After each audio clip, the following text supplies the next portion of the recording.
अस्सलाम वालेकुम। वीडियो में असील चिकन्स के लिए बेहतरीन ग़िज़ाएँ, उनको मुख्तलिफ़ अमराज से दूर रखने के लिए ज़रूरी इक़दामात और उनकी देखभाल के हवाले से बात होगी। इसलिए अगर आपके पास असील चिकन्स है, चाहे वो ज़िंदगी के किसी भी मरहले में हैं, तो उनसे बेहतरीन नताइज लेने के हवाले से ये वीडियो आपके लिए बहुत ज़्यादा मुआवन साबित होने वाली है।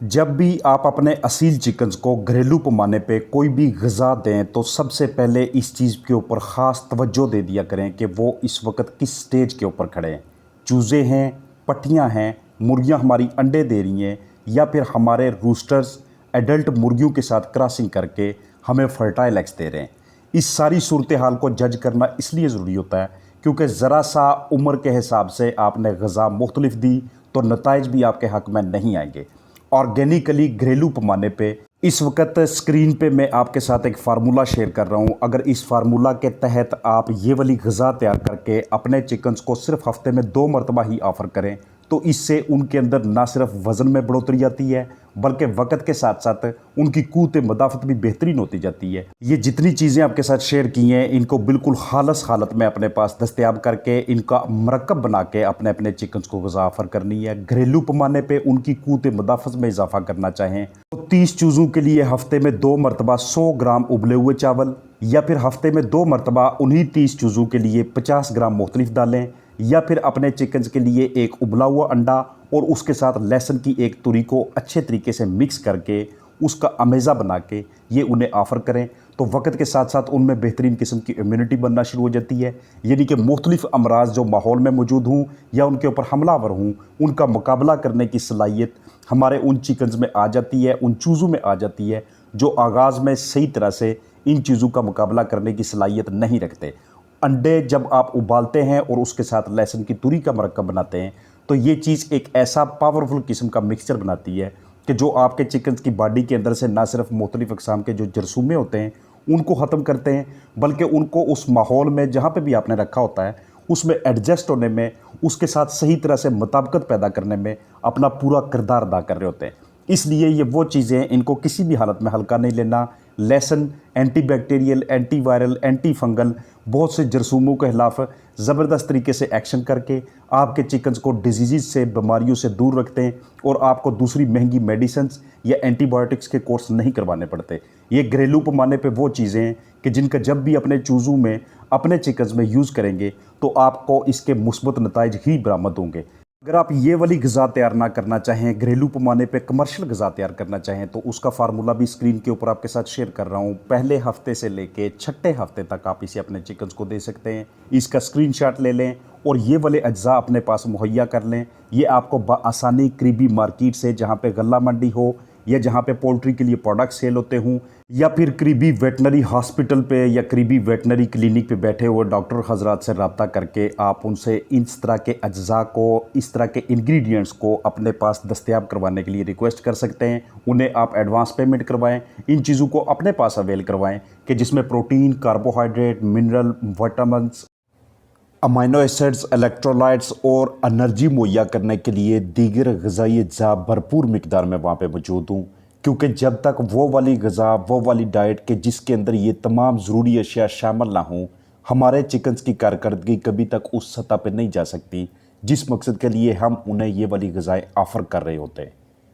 मकई, मटर, सोयाबीन के बीज, सूरजमुखी के बीज, इन चीज़ों का इस मिकदार में आपस में अमेज़ा बनाना जो आपके साथ पहले शेयर किया है, ये अपने चिकन्स को ऑफ़र करना आपको बेहतरीन रिजल्ट्स देता है। लेकिन याद रखिएगा कि ऐसा कुछ भी अपने चिकन्स को ऑफ़र ना करें कि जिसके साथ फंगस लगी हो, जिसके साथ टॉक्सिन लगा हो, जिसके साथ जहर लगा हो, क्योंकि यही चीज़ें आगे चल के आपके चिकन्स को मुख्तलिफ़ अक़साम के निज़ाम तनफ़ुस की प्रॉब्लम्स में डाल रही होती हैं। यही चीज़ें उनके वज़न को आगे बढ़ाने से उनके लिए दुश्वारी का सामना करवाती हैं। इसलिए आपने इस तरह की किसी भी चीज़ को, किसी भी अजनास को अपना इस्तेमाल नहीं करना कि जिसके बारे में आप ख़ुद श्योर नहीं हैं कि ये आगे चल के कोई बेहतरीन किस्म के रिज़ल्ट्स देने वाली है। ये जो चीज़ें आपके साथ शेयर कर रहा हूँ, चोकर का इस्तेमाल करना, उसके साथ मुख्तलिफ़ सब्जियों का, स्पिनच का यूज़ करना, और ये जो बाकी चीज़ें आप देख रहे हैं, इनमें से कोई एक भी चीज़ आपके पास अगर दस्तयाब हो तो लाजमी तौर पे अपने इन असील चिकन्स की ग़िज़ा का हिस्सा बनाइएगा। ख़ास तौर पे अगर आपके पास ये सारी चीज़ें दस्तयाब हैं तो इनको उस मिकदार से आपने एक दूसरे के साथ शामिल करना है,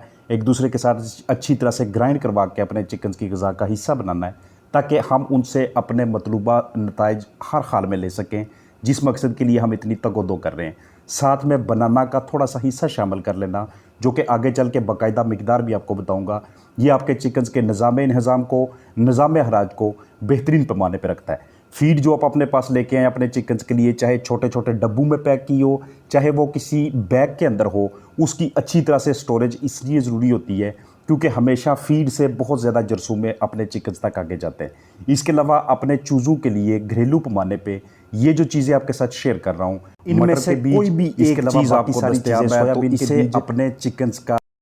की ग़िज़ा का हिस्सा लाजमी तौर पे बनाइएगा, क्योंकि इनके अंदर मौजूद एनर्जी यानी ताकत की जो रेशो होती है और इनमें मौजूद जो प्रोटीन का लेवल होता है, ये आगाज़ में आपके चूज़ों को एक अच्छी ग्रोथ मुहैया करता है और साथ साथ उनके लिए बेहतरीन किस्म का वेट गेन भी मुहैया करता है। वज़न का वक़्त के साथ साथ बेहतर तरीके से आना, इसका मतलब ये होता है कि आपके चिकन्स बिल्कुल सही तरीके से अपनी फीड को कंज्यूम कर रहे हैं, बिल्कुल अपने टाइम पे वो एनर्जी हासिल करते जा रहे हैं। इसके अलावा फीड की फर्मेंटेशन करना या फिर अपने चिकन्स को फ्री सोर्सेज मुहैया करना, फ्री ज़राए मुहैया करना, ये घरेलू पैमाने पे पोल्ट्री फार्मिंग को, चिकन फार्मिंग को, असील चिकन फार्मिंग को आपके लिए मौजू बनाती है, ईजी बनाती है। घरेलू पैमाने पे काऊ डंग का यूज़ करके या इस तरह के छेछड़ों का इस्तेमाल करके अपने चिकन्स के लिए मैगट्स वगैरह मुहैया करना, या फिर अपने चिकन्स को हफ्ते में 2 से 3 मरतबा प्रोबायोटिक्स या प्रीबायोटिक्स का कोर्स करवाना, कि जिसके अंदर ये वाली चीज़ें शामिल हो जो आपके साथ शेयर की हैं।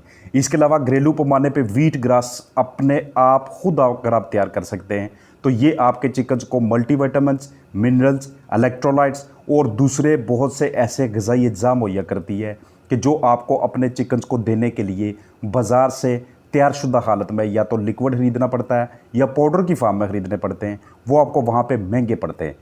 याद रखिएगा कि अपने चूज़ों के लिए, पट्टियों के लिए इस तरह से मैगट्स प्रोड्यूस करना, लार्वी प्रोड्यूस करना, ये वाले कीड़े बेहतरीन सोर्स होते हैं प्रोटीन का। इन्हें आपने एक बाकायदा मिकदार से अपने चिकन्स को ऑफ़र करना है। अगर आप ये घरेलू पैमाने पे तैयार कर सकते हैं तो इसके हमेशा आपको अच्छे ही नताइज बरामद होंगे। मुख्तलिफ़ दालों को स्प्राउट करवाना, उन्हें फूटने के लिए रखना और फिर उनकी जड़ों को और ऊपर वाले हिस्से को अपने चिकन्स की किसी भी स्टेज में, ज़िंदगी के किसी भी मरहले में ऑफ़र करना, इसके भी आपको अच्छे नताइज बरामद होते हैं। आपके चिकन्स के अंदर मुख्तलिफ़ ग़िज़ाई अज्जा की जो कमी होती है और उन कमियों की वजह से आगे चल के उनकी नशोनुमा के ऊपर फ़र्क पड़ता है या मुख्तलिफ़ बीमारियाँ हमलावर होती हैं, तो इस तरह के मसाइल से निजात मिलना शुरू हो जाती है। ग्रिट का इस्तेमाल, पत्थर की कंकरियों का यूज़ करना, ये आपके चिकन्स के निज़ाम इंहज़ाम को मजबूत करता है और निज़ाम अखराज और जिस्म के जितने भी बाकी निज़ाम होते हैं, सिस्टम्स होते हैं, वो बिल्कुल प्रॉपर तरीके से, बेहतरीन तरीके से वर्क करते हैं। शुरू में जब भी चूज़े हैच होकर आपके पास आएँ तो आगाज़ में पहले कुछ घंटों के लिए, मे बी 28 से 32 से 72 घंटों के लिए आपको उन्हें फ़ीड देने की ज़रूरत ना हो। फौरी तौर पे फ़ीड देने से भी आपके चिकन्स में आगे चल के प्रॉब्लम्स आना शुरू हो जाती हैं। शुरू में उन्हें पानी ऑफ़र करें, आहिस्ता आहिस्ता जैसे ही देखें कि वो अपने आप को थोड़ा बहुत नडाल फील करना शुरू कर गए और उन्होंने पहली ड्रॉपिंग्स भी निकाल ली हैं, तो अब चल के आप उन्हें फ़ीड ऑफ़र करें। जब भी रूस्टर्स वहाँ पे रखें, मेल वहाँ पे रखें, उसके टेस्टोस्टेरोन लेवल के हवाले से, उसके वज़न के हवाले से ख़ास तौर पे आपने मुहतात रहना है। ये जो असील चिकन्स होते हैं, इन्हें दूसरी ब्रीड्स की निस्बत थोड़ी सी ज़्यादा स्पेस चाहिए होती है, इसलिए अपने चिकन्स की जगह को भी बेहतरीन तरीके से मैनेज करके रखा करें। जगह की कमी आपके चिकन्स की आपस में क्रॉसिंग के ऊपर गहरा असर डालती है। आपके जो मेल होते हैं, मेल के सारे करैक्टरिस्टिक्स, उसके खसूसियात जिसके ऊपर मैंने बहुत सी वीडियोस बनाई हुई हैं, वो लाजमी तौर पे चेक किया करें, क्योंकि अगर क्रॉसिंग अच्छी होगी तो फर्टिलिटी अच्छी होगी। फर्टिलिटी मतलब कि आपके कितने अंडे ऐसे हैं कि जिनमें आगे चल के बच्चा बन सकता है। अगर फर्टिलिटी अच्छी होगी तो आगे चल के हैचबिलिटी भी बेहतरीन होगी।